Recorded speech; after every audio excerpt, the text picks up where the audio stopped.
All right, let's just dive right in. Forget the flying cars, forget the robot butlers. Today, we're talking about a brilliantly dark satire called The Wetsons. It's a story that takes a familiar, futuristic family and just plunges them deep into a corrupt underwater world that, get this, they actually helped create.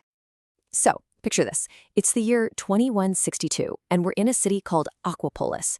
Now, the language here is just perfect. It paints this picture of a gorgeous, glittering utopia, right? But listen to those last few words, the desperation of a drowned dream. That one line, that's the whole story in a nutshell. It tells you everything you need to know. On the surface, it's a paradise. But underneath it all, it is absolutely rotting from the inside out. Okay, first up, Sunken Century 22. Let's get our feet wet, so to speak, in the world of Aquapolis and meet the family at the very center of all this decay. And here they are, the Wetsons. To the public, they are these icons of progress, the brilliant minds keeping the whole city from collapsing. But what we're going to do in this explainer is peel back that shiny facade and ask the big question. Are they really the saviors, or are they secretly engineering the city's downfall for their own twisted benefit? Moving on to our second section, the architects of apocalypse. It's time to meet the two people who kicked this whole thing off, George and Jane Wetson, the patriarch and matriarch who built this entire underwater empire on a foundation of pure deceit. You know, this slide really lays out their whole scheme perfectly. It's like a two-pronged attack. You've got George, the celebrated engineer, who's out there secretly building flaws into the city's infrastructure. Why? So there's a constant stream of essential repair contracts that just so happen to line his own pockets. And then you've got Jane. She's poisoning the city from the inside, using her fancy charity events as a front to funnel money to her friends, all while distracting everyone from the literal cracks forming in their world. And this just tells you everything about George's mindset. He's not some cackling villain, you know? He's so much worse. He's casual about it. When he decides to flood the city's slums, he just shrugs it off like it's a natural thing, a little ebb and flow. The fact that he's so nonchalant about it, that's what's really terrifying. Jane is every bit as cynical, but, you know, she adds a little glamour to it. For her, society collapsing isn't some big tragedy, it's just the next big trend. It's an evolutionary step. And that worldview lets her justify literally any horrible thing she does, framing total destruction as something that's not just unavoidable, but actually kind of fashionable. So, with parents like that, you have to wonder, what about the kids? Well, in Section 3, we're going to see how Judy and Elroy Wetson have taken their parents' brand of deceit and given it a 22nd century upgrade. So meet Judy. She's the family's, for lack of a better term, digital dagger. She doesn't build leaky domes, she builds fake stories that go viral. And every single one of her online hits has a dark purpose. Those cool subsurfing videos? Yeah, that's just a cover for a toxic spill. That fun challenge filter? It's a way to make deadly riots over food and water seem like a game. She uses the language and the tools of her generation to tear society apart, all while funding our schemes by literally selling watered-down air to the city. In this quote, this pretty much sums up her entire reason for being.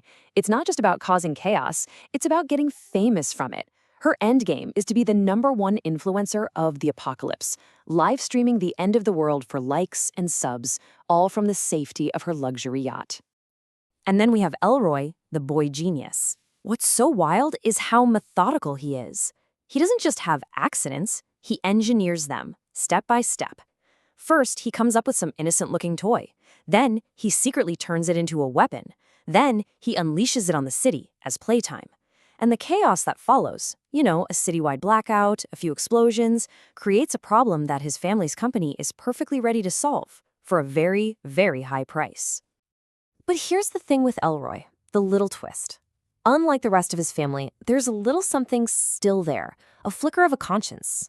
He seems to be the only one who actually gets the real human cost of his family's so-called games, and that makes him the one true wildcard in their whole destructive plan. Now get this, the Wetsons' corruption is so deep, so total, that it doesn't even stop with the people in the family. It's seeped into their loyal pet, Astro, and even their household robot, Rosie. Yeah, just forget about the lovable, goofy family dog. This version of Astro is a straight-up bioengineered monster. He's not playing fetch, he's out there shredding evidence, scaring off business rivals, and even creating fake food shortages on command. He's a living, breathing weapon of corporate sabotage. And Rosie, the classic robot housekeeper, well, she's the silent witness to all of it and a quiet accomplice. I mean, while she's polishing the furniture, she's also filing away blackmail, deleting incriminating files, and even microdosing the family's meals to keep them sharp. But deep down in her ancient code, there's a glitch, a little fragment of a warning from the past, almost like a ghost in the machine, hinting that this web they're weaving will eventually trap them too. So you've got all these different schemes, all this sabotage happening at once. But how does it all come together? Well, in our final section, we're going to see the family's endgame, where all these little streams of chaos merge into one giant, catastrophic tidal wave. And the stage for this grand finale is none other than the Grand Tidal Gala, the most exclusive party in the whole city. So while all the rich and powerful of Aquapolis are sipping champagne and patting each other on the back, the Wetsons are getting ready to pull the plug on everything. And you can see right here how it all plays out, like a perfectly synchronized symphony of destruction. George unveils his big invention, which is secretly a kill switch for the city. Jane and Judy provide the cover, distracting everyone online and off. Then Elroy and Astro create the final accident that triggers the whole thing. And boom, complete citywide system failure. Domes crack, oxygen cuts out, it's the end. So what was the whole point of all this destruction? Simple: disaster capitalism. As Aquapolis literally collapses and floods, the Wetsons just slip away into a secret bunker. See, they don't just want to survive the apocalypse they created, they want to own it. They plan to emerge from the rubble and build a brand new empire from the salvage. When you boil it all down, The Wetsons is this incredibly powerful cautionary tale. It's dark, it's funny, and honestly, it's pretty terrifying. It's a look at what can happen when power and technology are used without any conscience at all. And it leaves us with a really critical question, one that feels very relevant today. In a world that sometimes feels like it's drowning in deceit, when the systems we count on are being torn down by the very people supposed to protect them, who's left to build the lifeboats? It's definitely something to think about.